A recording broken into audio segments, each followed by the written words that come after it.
Boys, Real Madrid has been in absolute shambles for a couple months now, and we're going to go over some things, give you my thoughts a little bit. If you guys do enjoy the video, leave a like, subscribe. I'll catch you next time. Peace. Boys, the EU have managed to rip off another successful US show, Keeping Up with the Kardashians, and now it is called Keeping Up with Real Madrid.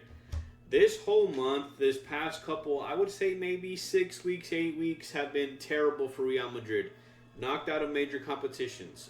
Losing to Barcelona. One thing after another. Unable to finish goals. Unable to score goals. Unable to be on the same track with managers. And having the president call emergency press conferences.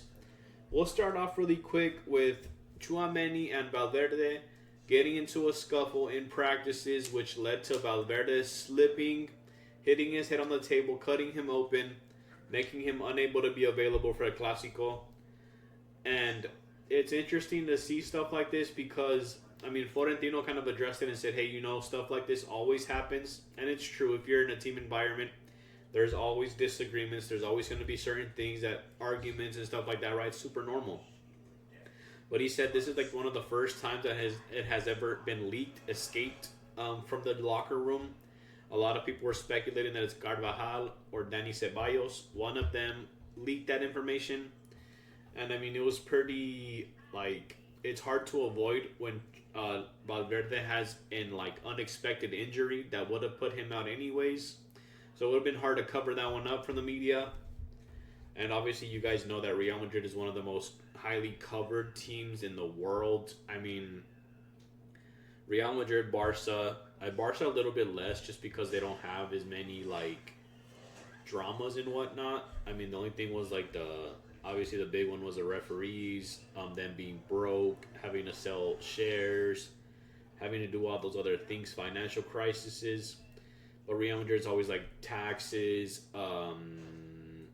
illegally buying players underage, certain things like that, right? Which happens in most clubs as well, but Real Madrid is just one of the most more covered teams.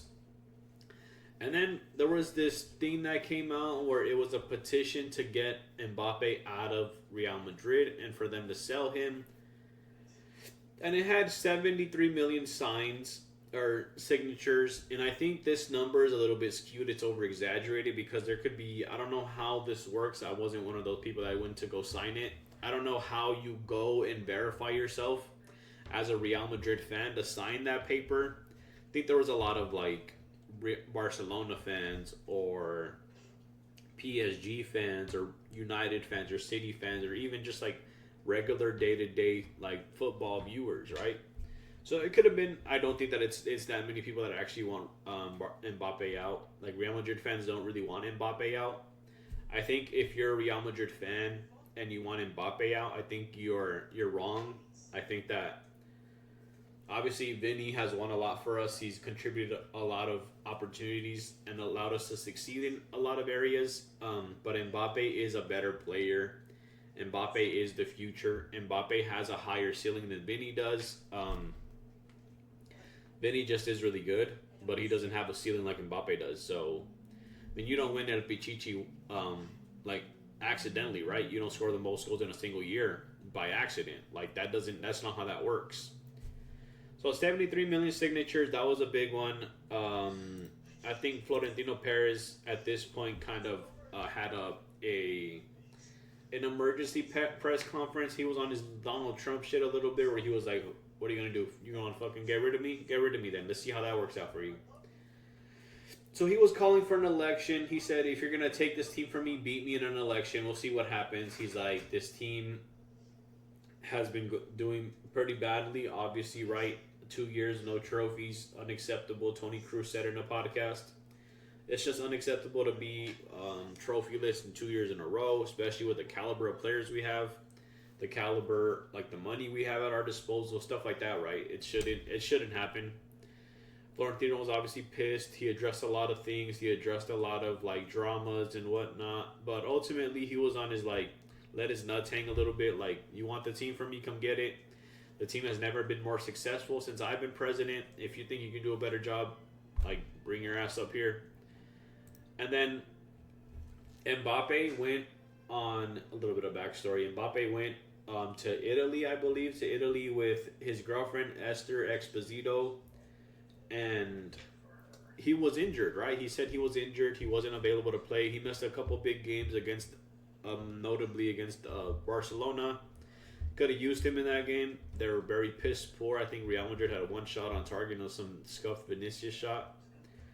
So Real Madrid obviously needed him. He wasn't there. That obviously crowned Barcelona to be the champions of La Liga. So a big miss there.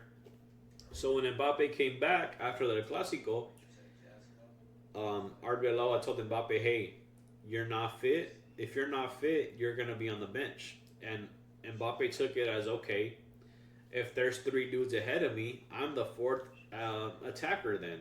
So he said that. He said, I was ready to start, but Arbeloa told me, you're not ready. You're the 4th player on the bench. And he said, I have to accept the coach's decisions. And then Arbeloa went out and said, I never said that to Mbappe. He told me he was hurt, or he's been hurt for the past couple weeks. I wanted to make sure that he doesn't exert himself and get hurt, even more hurt. So I put him on the bench.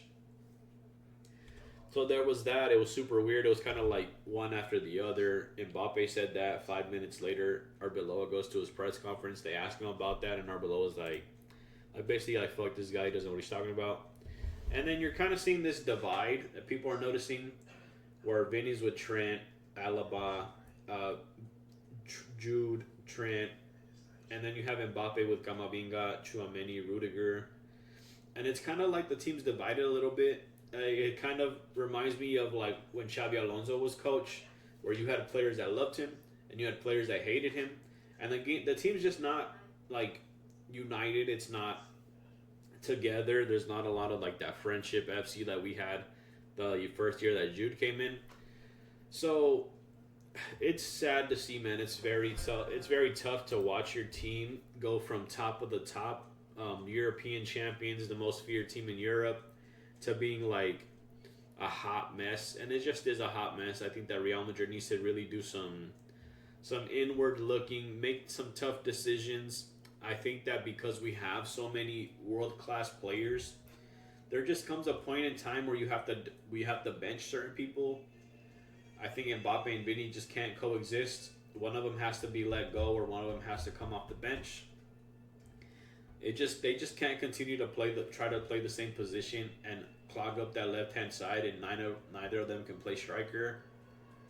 I think there's a lot of moves. I think this team can win a Champions League. They can be successful in Europe. They're just not put in the correct positions, I think. Jude can definitely go play striker. Gonzalo can play striker. Vinny and Mbappe can interchange within the left and right side. They have to do some changing. They have to do some sort of flip around. I don't think I don't think Trent can play right back. He probably would have to push up to like a center mid role where he plays box to box, a little bit more defending maybe. Have Jude as a false 9, center forward, and then have Arda Güler play the cam position, and then you can kind of bring on Gonzalo Garcia as needed as a striker whenever you need him to play striker. Because Mbappe's not a striker. Vinny maybe can play striker, but it's just too hard to have them. They have a problem of luxury, where they have too many players, too many things that they can't coexist together.